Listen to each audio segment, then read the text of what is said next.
சிவபெருமான் தப்பா சொன்ன மந்திரத்தால ஒரு மான் துடிதுடிச்சு இறந்து போச்சு. சிவபெருமான் ஏன் அப்படி பண்ணாருன்னு உங்களுக்கு தெரியுமா? ஒரு அடர்ந்த காட்டில் தீவிர சிவபக்தரான முனிவர் ஒருவர் வாழ்ந்து கொண்டிருந்தார். அவர் எப்போதும் ஓம் நம சிவாய எனும் மந்திரத்தை உச்சரித்துக் கொண்டே இருப்பார். அப்படி ஒரு நாள் முனிவர் தியானம் செய்து கொண்டிருந்த போது அவரின் பக்தியை கண்டு வியந்து போன சிவபெருமான் அந்த முனிவருக்கு நேரில் காட்சி கொடுத்தார். அப்போது சிவபெருமான், உனக்கு ஏதாவது ஆசை இருக்கிறதா என முனிவரிடம் கேட்டார். அதற்கு முனிவர், சுவாமி, எல்லோரும் ஓம் நம சிவாய என கூறுகிறார்கள், ஆனால் அதன் உண்மையான அர்த்தம் என்ன என்று கேட்டார். அதற்கு சிவபெருமான் சிரித்துக் கொண்டே, இந்த காட்டில் உள்ள ஒரு எறும்பிடம் சென்று இந்த மந்திரத்தை சொல், உனக்கே புரியும் என கூறினார்.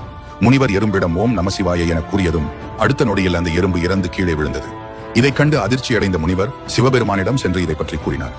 அதற்கு சிவன், பயப்படாதே, இந்த மந்திரத்தை ஒரு மான்குட்டியிடம் சென்று சொல் என கூறினார். முனிவர் மான்குட்டியிடம் சென்று மந்திரத்தை சொன்னதும் மான்குட்டியும் துடிதுடித்து இறந்து போனது.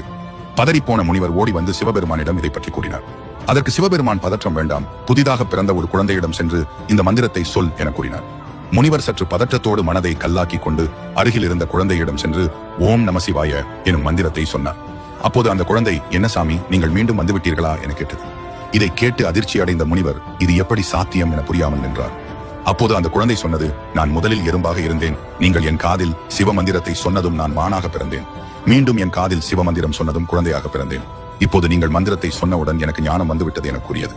இதை கேட்ட முனிவர் வேகமாக ஓடி சென்று சிவபெருமானின் பாதத்தில் விழுந்து வணங்கினார். அப்போதுதான் முனிவருக்கு புரிந்தது, ஓம் நம சிவாய எனும் மந்திரம் ஒருவரின் வாழ்க்கையை மாயையின் பிடியிலிருந்து விலக்கி மேலும் மேலும் வாழ்க்கையில் உயர்த்தும் என புரிந்து கொண்டார். மேலும் வீடியோவை லைக் செய்து நீங்களும் ஓம் நம சிவாய என கமெண்டில் கூறுங்கள்.